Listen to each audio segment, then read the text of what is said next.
WhatsApp guys welcome to our YouTube channel and a new video. तो भाई आज हम बात करने वाले हैं इस बारे में कि क्या अगर आरबीआई जो नोट छापता है, अगर उसने लगातार नोट छाप दिए और उसने खूब सारे नोट छाप के सबको बांट दिए, तो क्या दुनिया की गरीबी या हमारे देश की गरीबी या इंडिया की गरीबी दूर नहीं हो जाएगी? तो ये सवाल बहुत लोगों के दिमाग में आता होगा, और जब ये सवाल मेरे भी दिमाग में आता था, जब मैं अपने स्कूल में था, कॉलेज में था, तब मुझे भी लगता था कि यार ये तो इतना सिंपल सा सॉल्यूशन है, पता नहीं हमारे हम मतलब आरबीआई जो है वो हम सबको गरीब क्यों रखना चाहता है। तो इसका सवाल उसका जवाब मेरे को कभी मिला नहीं और मैंने इतना ज़्यादा सर्च भी नहीं किया। पर फिर अब मैंने बाद में जब मैंने इकोनॉमिक्स पढ़ा तो मुझे उसका जवाब ऑलरेडी ऑटोमेटिकली मिल गया। जितना आप पढ़ते आते हो तो उसमें आपकी और जो नॉलेज है वो थोड़ी सी और रिफाइन होती जाती है, और ज़्यादा नॉलेजेबल आप होते जाते हो, और ज़्यादा अंडरस्टैंडिंग आपकी इकोनॉमिक्स की और ज़्यादा स्ट्रांग होती जाती है, और वर्ल्ड अफेयर्स को लेके भी आप ज़्यादा विजिलेंट हो जाते हो। तो ये जो चीज़ मुझे पता चली कि अगर अगर आप सोचो कि अगर सबको मतलब ये सबके आई एम श्योर सबके दिमाग में ये क्वेश्चन आया ही होगा कि क्या सबको अगर पैसे बांट दिए जाए इक्वली नोट छाप के, तो सरकार ऐसा क्यों नहीं करती? नोट छाप के सबको बंटवा दो और सारी दुनिया की गरीबी दूर कर दो, सारे देश की गरीबी गरीबी दूर कर दो। तो ऐसा क्यों नहीं करना चाहती? क्यों चाहते हैं कि हम गरीब रहें? इसका जवाब ये है कि सरकार ऐसा कर ही नहीं सकती। क्यों नहीं कर सकती सरकार ऐसा? कि इसमें एक बहुत ही इम्पॉर्टेंट फैक्टर छुपा है, जो मैंने एक बार एक वीडियो में डिस्कस भी किया था। कि जो हमारा नोट होता है ना, नोट की कोई खुद की कोई वैल्यू नहीं थी, वो तो कागज होता है। तो बेसिकली वो कॉन्ट्रैक्ट होता है, कॉन्ट्रैक्ट जिसमें लिखा होता है I pay the sum the bearer of 500 rupees और 1000 रुपीज़ या 2000 रुपीज़, जो भी इतने बड़ा वो नोट है।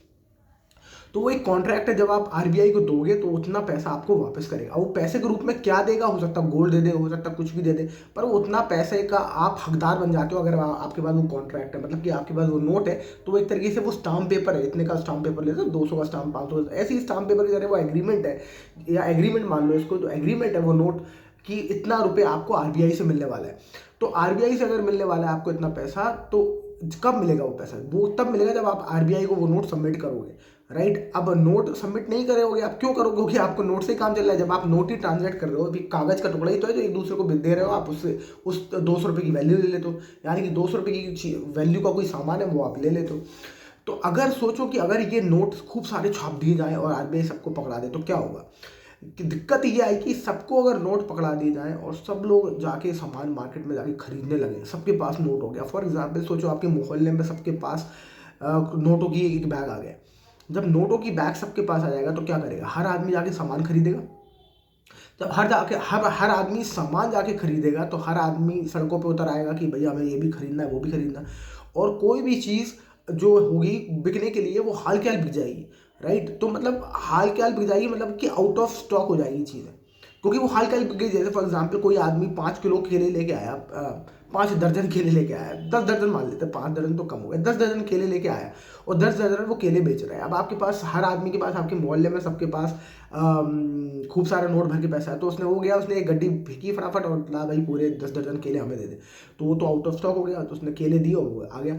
ऐसे ही करते करते पूरे मार्केट से केले की सप्लाई खत्म हो गई, क्योंकि सबने खरीद लिया, सबके पास बहुत पैसा है। तो जब केले की सप्लाई खत्म हो गई, तो अब जो और नए जो लेट में आएंगे, बाद में लोग लेट पहुंचेंगे केले खरीदने, उनके पास तो पैसे होंगे नहीं, या सॉरी उनके पास पैसे तो हैं पर उनके पास केले बेचने वाला नहीं है।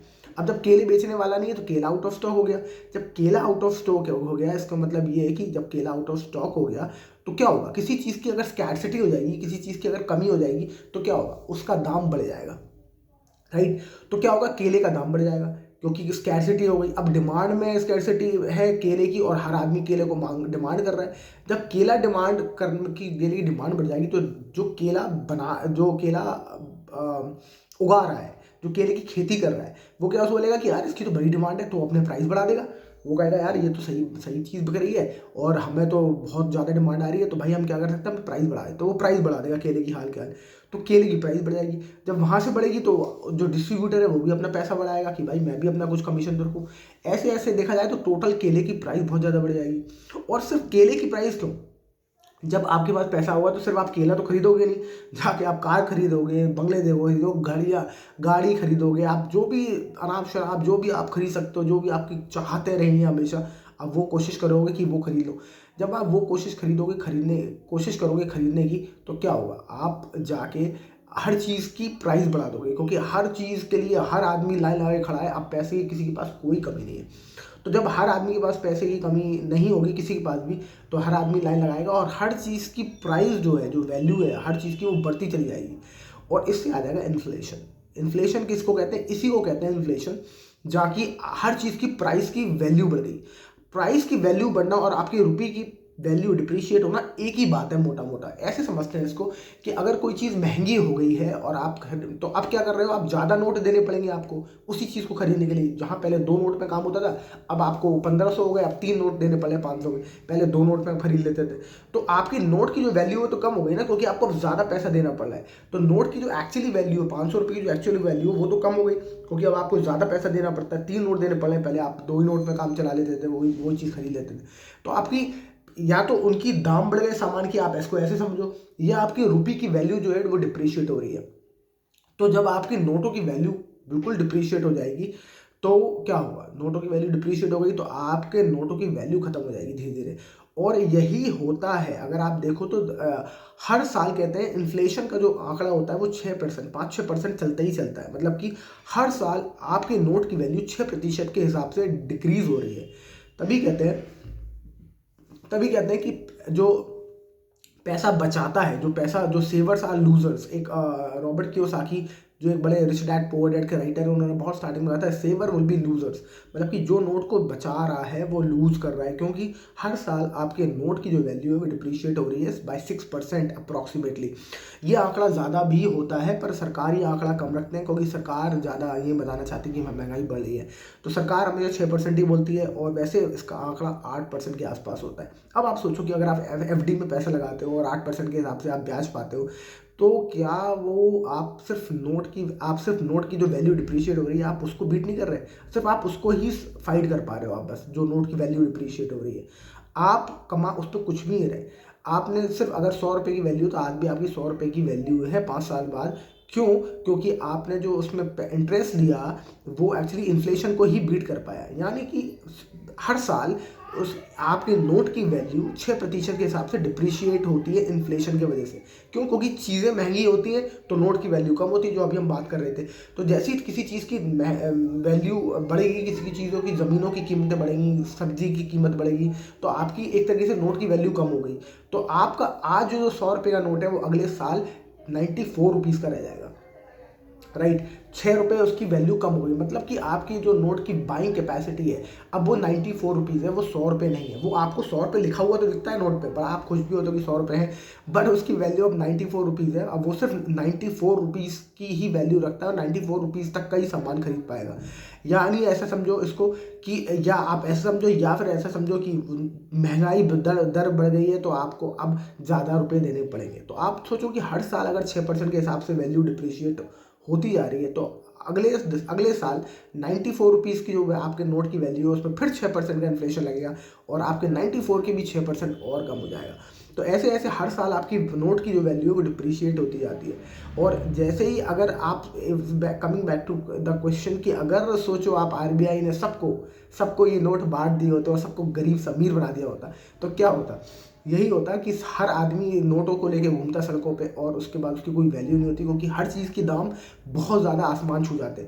और ऐसा एक बार वेनेजुएला में ऐसा केस हुआ था, जब लोगों ने अपने नोटों को दीवारों पे चिपका दिया था वॉलपेपर की तरह, क्योंकि उसकी कोई वैल्यू नहीं बची थी। उसकी वैल्यू इतनी कम हो गई थी कि लोग परेशान हो गए थे कि उस नोट से कुछ खरीद सकते तो फ़ायदा ही क्या है। तो दीवारों पर चिपका दिया था, वॉलपेपर की तरह लोग यूज़ करते थे। तो इसका ये जवाब है कि भाई आप इसको समझो कि हर आदमी, इसलिए आपको स्टॉक मार्केट में इन्वेस्टिंग करना या फिर रियल एस्टेट में इन्वेस्ट करना, जहाँ भी आप कर रहे हैं, इन्वेस्ट करना बहुत इंपॉर्टेंट है, और अच्छा रिटर्न पाना भी बहुत इंपॉर्टेंट है। अदरवाइज आपके नोट की हर साल वैल्यू डिप्रिशिएट होती जा रही है। आप सोच रहे हो कि बैंक अकाउंट में पैसा पड़ा है और आपका पैसा सेफ है, पर वो सेफ नहीं है, वो एक्चुअली दिन पर दिन घटता जा रहा है। इवन अगर उसमें बैंक आपको 3% इंटरेस्ट रेट दे भी रहा है, और तब भी आपका पैसा घट रहा है, क्योंकि आपका जो इन्फ्लेशन रेट है वो 6-7% के हिसाब से आपका नोट की वैल्यू कम हो रही है। बैंक आपको 3% का प्रॉफिट दे रहा है, और आप सोच रहे हो, आप खुश हो कि अरे वाह कुछ तो मिल रहा है, पर कुछ नहीं मिल रहा। तब भी आप नेट 3% में लॉस में ही जाते हो। तो that's it for this video. I hope आपको ये समझ में आया होगा क्यों अगर आरबीआई खूब सारे नोट सबको बांट देगा तो हमारे नोट की वैल्यू कम हो जाएगी, हमारा इन्फ्लेशन बढ़ जाएगा, चीज़ें बहुत महंगी हो जाएंगी और इसलिए आरबीआई कभी ये काम नहीं करता। नोट हम छापते हैं, आरबीआई भी नोट छापता है, पर तब जब दिखता है कि मार्केट में लिक्विडिटी क्रंच आ गया।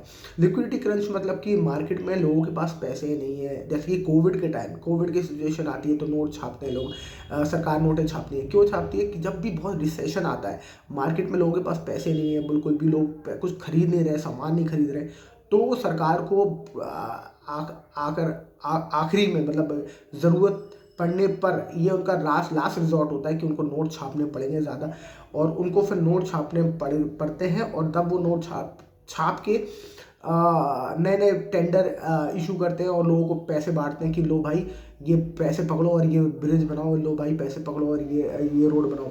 तो नोट सरकार क्या करती है, सरकार के पास या तो अपना खजाना इस्तेमाल करती है जो उनके पास जीएसटी या इन सब चीज़ों से कलेक्शन टैक्सेस से आता है, अगर वो नहीं कम होता है तो फिर वो नोट छापना ही उनके पास एक आखिरी रिजॉर्ट होता है।